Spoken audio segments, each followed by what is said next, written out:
La paracha que nous lirons, Be'ezrat Hashem, ce Shabbat, c'est Parashat Re'e. Re'e Anochi Noten Lifnechem Hayom Beracha Uklala.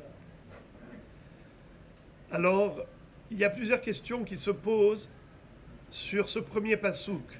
Moshe Rabbeinu va dire au peuple juif, regarde, je donne aujourd'hui devant toi la bracha, la bénédiction, et l'inverse, la malédiction.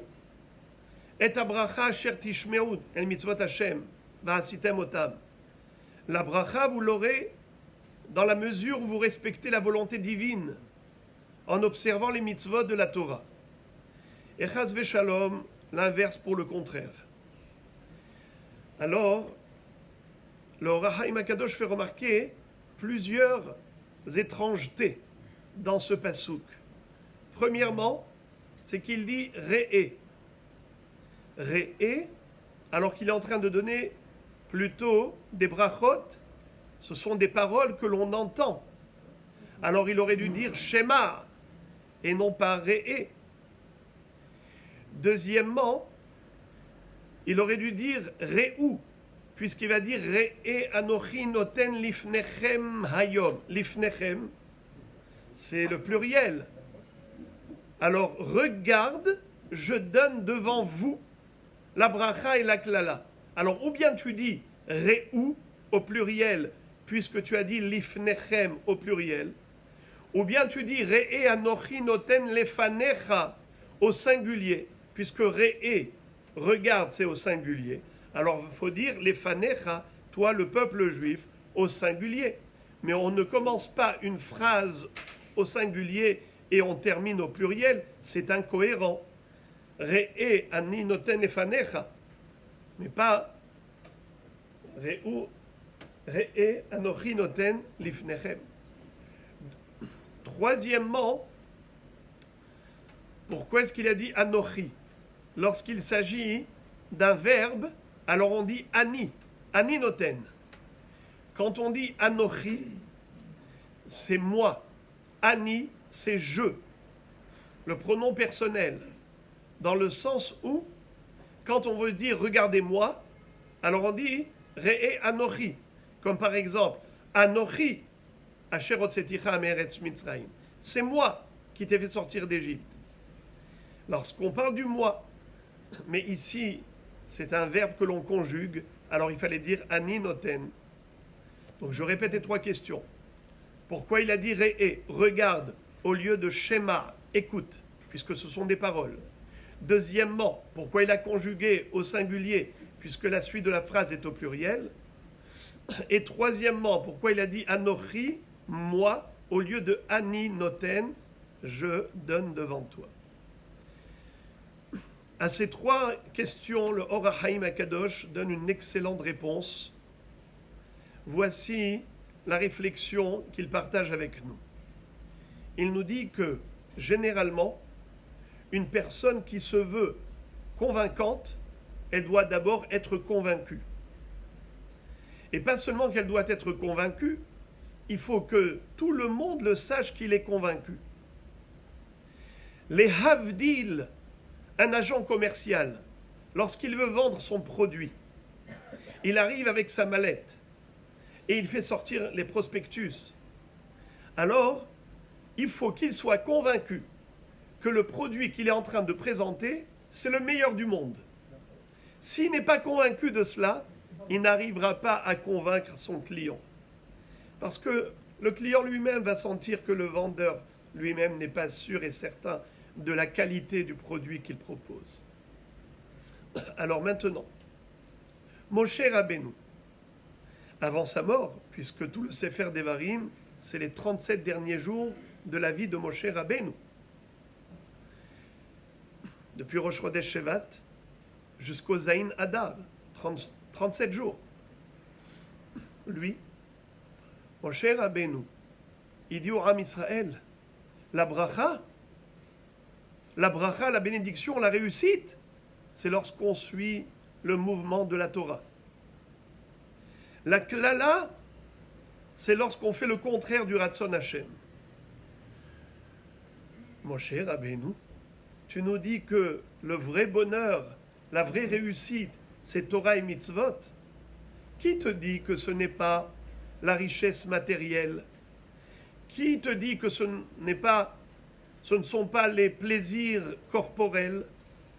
D'où tu sais, Moshe Rabbeinu, quelle est vraiment la réussite dans ce monde?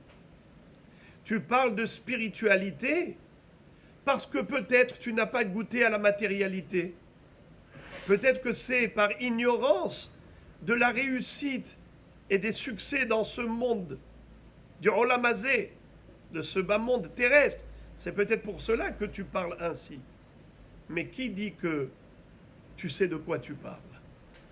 Moshe Rabbeinu, nous disent les Chachamim, qu'il était fort, intelligent, riche et humble. La Gemara nous dit dans la Masechet Nedarim daf lamed het, En hashechina shora, ela al chacham, ashir, gibor ve'anav, ve'kulam mimoshe lamadnu. Il était fort physiquement, tout seul. C'est lui qui a érigé le Mishkan et qui a étendu les Yeriot à Mishkan, les tentures qui étaient très longues, sur une longueur de 30 coudées. Il était riche. Psol lecha sheneluchot avanim karishonim, hapisolet yeshelcha. Akadosh Baruch Hu a dévoilé à Moshe Rabbeinu une mine de diamants. C'était un mahzav shel sanpirinon, une mine de saphir. Il lui a dit, Pesol lecha sheneluchot avanim, tu vas juste prendre de cette mine 2 tables de la loi, tout le reste c'est pour toi. Vous imaginez quelle richesse? Chacham, évidemment, il a reçu la Torah d'Akadosh Baruch Hu. Ve'anav. Malgré toutes ses qualités, Moshe anav me'od mikol adam asher al pnei adama. Voilà pourquoi il a mérité que Akadosh Baruch Hu se dévoile et se révèle à lui, parce que il était anav, bien qu'il avait toutes les qualités pour se vanter. Donc sur le plan de la tzlaha dans ce bas monde, la Gemara nous le certifie. Mais en plus, il est monté 3 fois 40 jours au ciel. Il a vu qu'est-ce que c'est que le Olam Ha'elyon.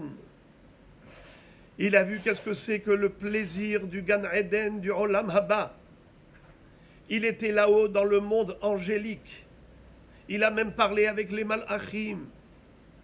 Alors il leur dit, Re'e Anochi, regardez-moi.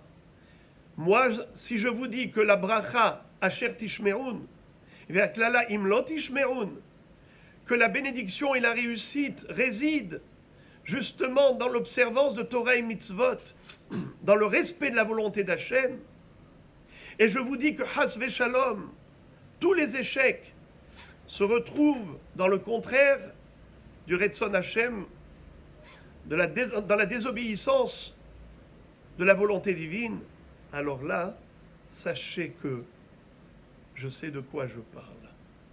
J'ai connu la réussite dans les 2 mondes, Olam HaTarton et Olam Ha'elyon.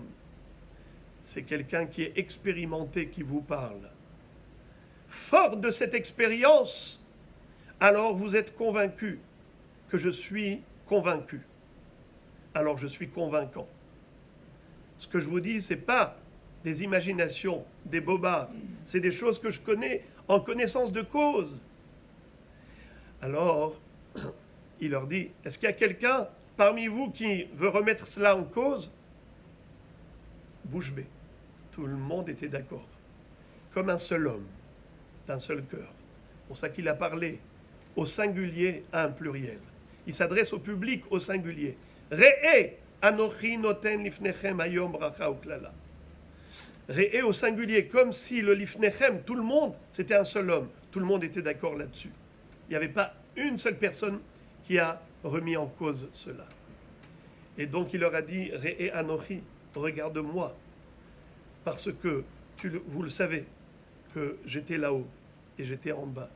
Et donc, je sais où est le Emet. Je sais où est le Emet. Chachamim nous disent que c'est pareil avec Shlomo HaMelech.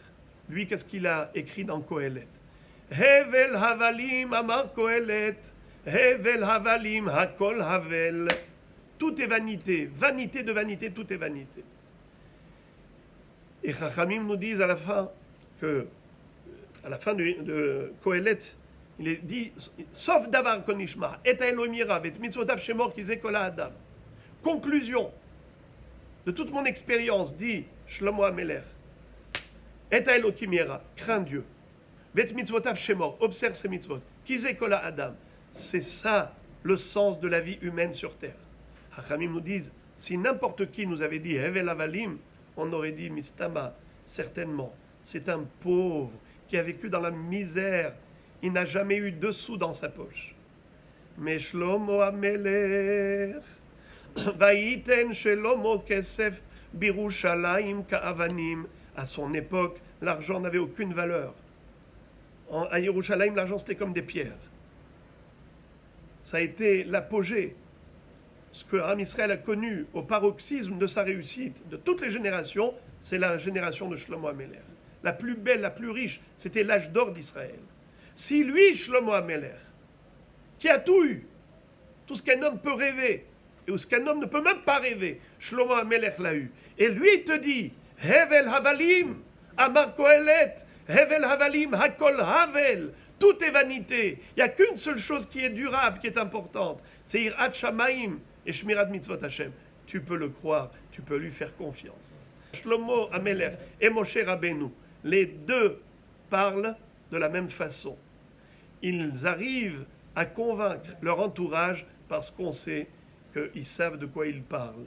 Ils avaient une expérience très forte, très riche, et donc de ce fait, nous aujourd'hui, quand on lit Parashat Re'eh, alors on se doit de se ressourcer, se renforcer et de prendre du courage et de se dire Baruch Hashem, Ashreinu matov chelkenu manaim goraleinu umayafa meod yerushateinu. Quelle zéchoute que nous avons de pouvoir accomplir Torah et mitzvot, servir Boré Olam, c'est la source et l'origine de toutes les brachot que Akadosh Baruch Hu déversera sur ses enfants.